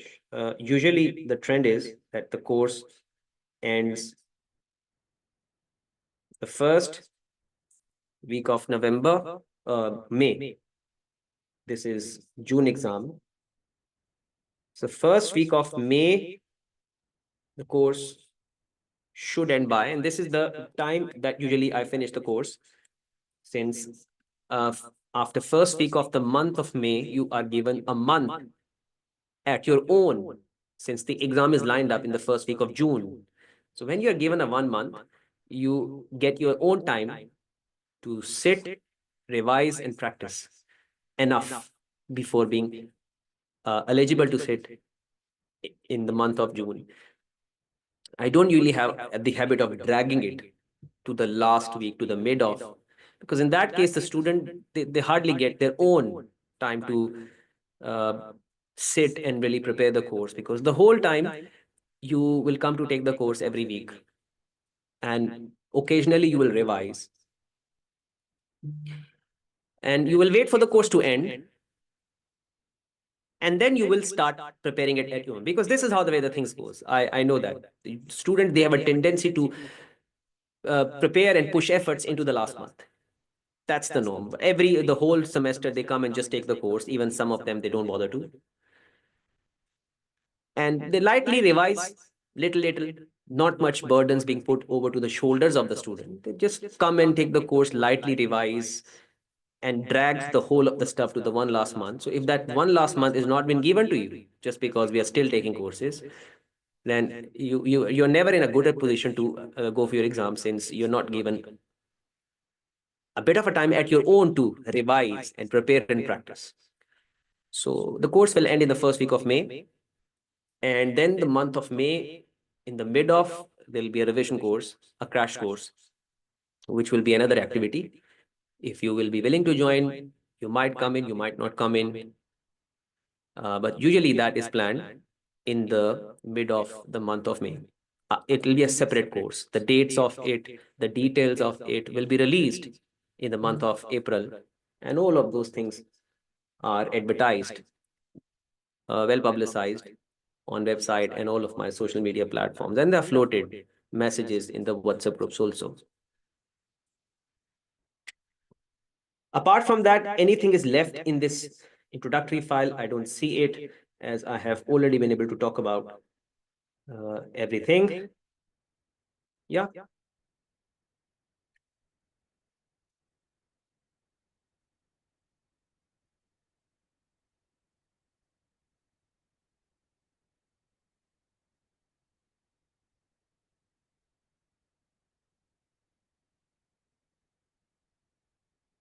In a week's time, I will be able to upload all the stuff on the cloud space. Will generate the link and send it to all of you via an email, where you will be able to get the whole set of lecture notes, summaries of reporting standards, and study text, practice kit, so that if someone has got the habit of printing it, so you can actually get the hard copy of that by your side, you can manage it. It's totally your choice. You wish to keep the hard copy of the lecture notes at your side, or you wish to keep it in the soft form. Some students, they enjoy having the papers, the text in the book in their hand, and then they like to study. uh, that totally is your choice. I'm not going to impose my suggestion over to it. You have been given a soft copy of it, you do whatever after to that is totally your choice. Make sure that you have to come into a course. The live course runs in between 10:30 a.m. to 1:15 p.m. This is the time that you people all have you selected. You know this time, and you have to respect it in a way that hardly once a week you have to come and meet me. And if you will feel lazy about coming in this the time, then you should have rather opted for the pre-recorded course. Is it or not? Recordings are provided being the part of this pack. It's a two-in-one course. Live session comes runs first, and then the recording is uploaded onto portal. Is like always a plus, a backup, but not should be the incentive always. That what if I miss the live session, I still will be able to catch it up from the recording. This is the mindset of the students develops after 2 to 3 weeks, when they see the whole thing is now set. Now they are okay, the way the whole system is managed, the portal is managed. When they're comfortable with this entire setup, they start missing the classes. I see this many times in the past, and I always try to advise them in the first course. I try to counsel them on the first day of the course that no matter you are being provided with the recordings of the course of yours, to keep that in mind. If you will start missing the course out just because you have some social commitment, or you did not feel like taking the course, just like that, you wanted to just do nothing and not to be a part of a live session, then this approach will take you nowhere. Why? Because later, anytime you will plan to watch the recording, you will not watch, because your mind has started developing this way of dragging, delaying, of not following the class. And at your own, you will never be able to strictly organize yourself. You may not watch it that week, or you will plan to watch it on Monday evening, but on Monday evening you might have some unexpected thing has happened which you never thought would happen. And then Tuesday, and then Wednesday. With this way, you will keep on dragging it. Okay, tomorrow I will see. I still have 4 days to go till the next course will come in. So I will see it. I will watch it. And then every time that day comes, you have some excuse to bring it on, just to justify, okay, today I'm too tired after work. Today I had a bad day with my boss. Today I have to do grocery. Today I have to look for my parents. Today I have. So every day you will have this sort of excuse coming to your way to justify that you're not doing bad to your course. You have just been too much occupied with the stuff around. And this way, the next week will come. And because you have not done completing watching the lecture of the last week, when the next week you will come, you will feel a little lost, as every course is a continuation of previous. And you cannot be in the position to take the next course without completing watching the previous one first. And this moment, you probably will start losing an interest. That I did not understand anything what the lecture was talking about. I was finding it so hard. So you totally have started taking you towards that direction, which is the direction of disaster. And you have done it by yourself. The rest of them, they've been enjoying the lecturers because they're up to date.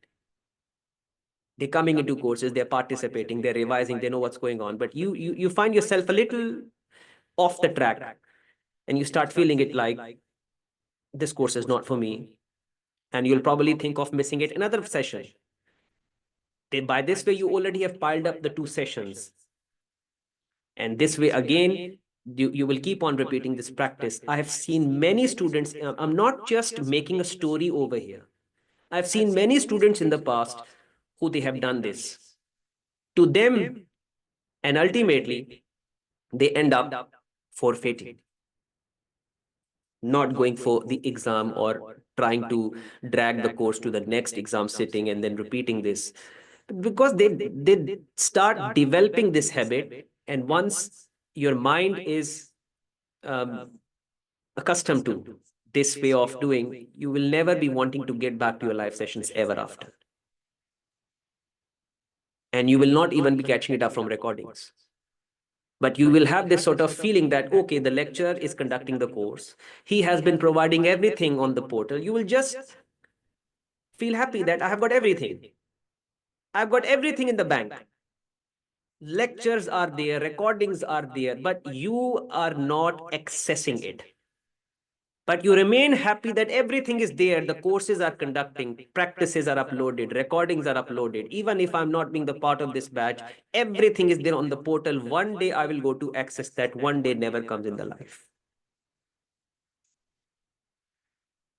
This is the biggest of the flaw of distance learning course. Because you by yourself have to be honest to your own preparation. By how far honestly I'm participating, and then I will deserve to be passed. Am I coming into classes on time, leaving it? Am I not missing the course? And if I'm in the course even, am I concentrating it, what's going on onto a screen, or it's just the Zoom has been logged in, but I'm just around here and there? Am I attentively taking the course? Or it's just about 1 week. Once a week, the lecturer comes to meet me in a course. If that one little time of the week I cannot give it to my course, you will feel a lot bad about yourself. You will feel, you may not need to admit it to the world at large, but you will have this sort of uh, guilt in you that you have not been doing good to your course. That's not the way I should be doing it. You will have this thing in your mind, but you will never admit to the world at large. So once you take the course, you feel your job is done. You have been there in the course, you have participated, you know what the lecturer has conducted a topic on this topic. You remain yourself updated. So you remain with the batch. And this way you keep on moving towards finishing with the pace of the lecturer. Even if you will not be revising it as serious as you should be, but you still know every week coming into the course that this week we have done this topic. I kind of have understood the whole topic. I was okay with practice. Now, even if I don't really practice a lot in a given time, but at least I was there in the course. I've completed that topic. I know what this topic was all about. Just a revision is required. I can plan to revise it on one particular day. But just taking not the entire course and not knowing what's happening into the course, this is the problem. Lot many times the student they have faced when they have by themselves starting not showing up for the courses. You can make an excuse. I will inquire it that where have you been into the courses? You will make an excuse. Second time, I will come to follow you up that, look, you're not taking the classes. Where have you been? You will still make an excuse. Then at one point, I will stop asking you because I have to run my course. I can ask you once or twice so that you feel a little accountable. But after that, if you're still not trying to be a good student, trying to manage your excuses, if they are genuine or not genuine, if you're not trying to manage those in such a way that your course should not be compromised, then third time, fourth time, I mean, it's useless for me to come and ask you again and again. I've done my part. I've tried to make you convince coming into the class once by asking, second time by asking. After that, I got the whole feeling that you do not want to come into the course because every time you have this excuse. And fine, I've got my stuff, I've got the students, I'm running the courses, I'm completing my part. That's fine. I'm okay with it. You don't want to come, you're doing bad to yourself. You at your side have to be honest to yourself that this excuse, if I'm making, this could have been looked into somewhere else. It could have been managed in a better way that my course, the live course, was not compromised. So this is all in your hands now. This course is your course. You have been given an access to the live sessions. You have been given an access to the portal where recordings are there. You come into live session, you don't come into live session. You access the recordings to catch up. You access the recordings to revise. It's your thing now. It is all in your hands. You don't do it, the loss is totally yours. No one is gonna lose except you. So you have to make a promise to yourself at the start of the course that I have paid a price for it, a tuition fees for it. I also have to pay an exam fee one day. Uh, and in the end, if I'm not going to really work hard for it and be a good person by myself, I will lose everything. Monetary loss, and then the loss of uh, failing the exam in the end and feeling bad about where others are progressing, passing in their careers, in their life, and I'm not regretting it onto that day. Better start uh, thinking of it over to make some uh, decisions, or I would say, talk to yourself what's better, and how far the lecturer was right, and I have to listen to so that I can bring effectiveness in the way that this course should run, should benefit me. Um, I should always be after my lecturer for the issues that I have, subject issues. So he will be happy to help me because I have paid for this service, and this service includes everything, the time of my lecturer also on WhatsApp for my subject issues, like personalized coaching.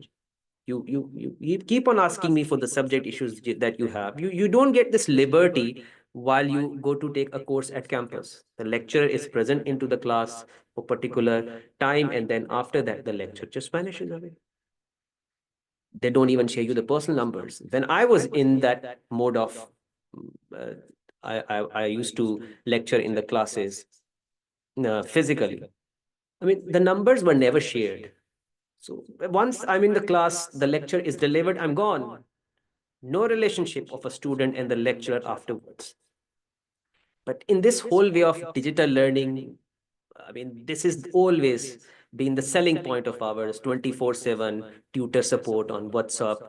You can contact for any subject issues you have. Uh, Recordings are provided to all of you. Live sessions, you're taking it from the home comfort of yours.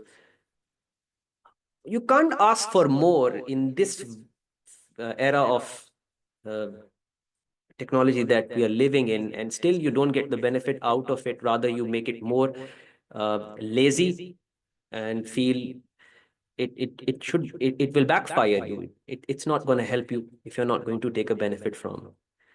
So please, on the first day of the course, I'm requesting you to be responsible about your own course, because to certain extent I can help you in passing this exam. If we are not willing to pass it by yourself, then no one in this world, even you pray to the God, will not even be pleasing to the behavior. If you will have, you will not get the success. No matter how much praise, in the end you will perform, you will not get any rewards for it. Try to be honest to yourself. uh, Participate into live classes.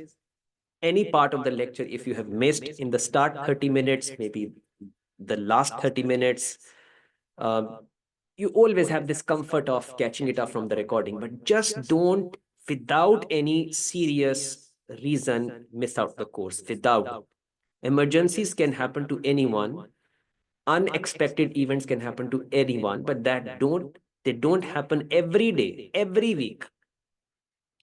The rest is our social commitments on Saturdays. Uh, Family picnic, family gathering, football match, grocery, this and that. These are all social activities that now we have to be in. Don't cut them off. But around this time, not within this, the time from 10:30 to 1:15, you still have a time to enjoy the evening after this course, tomorrow, the whole Sunday, and the public holidays that they come around. Just this course for 2 hours and 45 minutes, you have to bring an excuse in. Because of that, I cannot take the course. Because of this, I cannot take the course. Why can't you design your life in such a way that you do everything, but you don't bring it anything into this 3 hour slot that runs from 10:30 a.m. to 1:15 p.m.? Am I right on?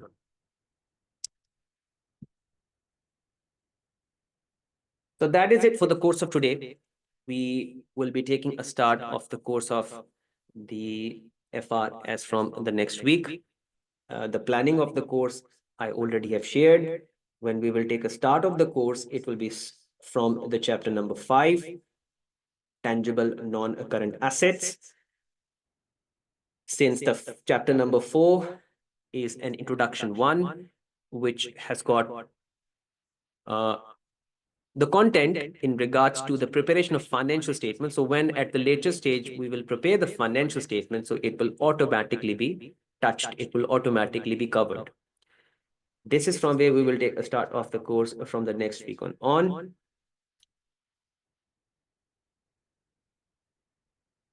Anything before leaving the course of today, especially because the course of the today was not the usual one, as it did we did not discuss any topic and all, but as far as the start of this course is concerned, or anything that you had it in mind, confusing you, and I could not possibly by myself talk about or answer it, you can write me in the chat box so I can clarify before leaving the course. Anything that, or any confusion that you still have that I could not really answer, I could not really mention, or I could not really talk about, you can ask me in the chat box.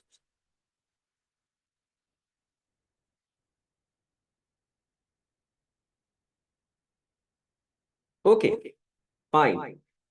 So that is it for today. I will see the next week to take a formal start of the course of today. Thanks to all of you for enrolling in, participating in the first course. I will start the course of FR as from the next week formally. Have a good day, have a good time, have a good weekend. Thank you very much.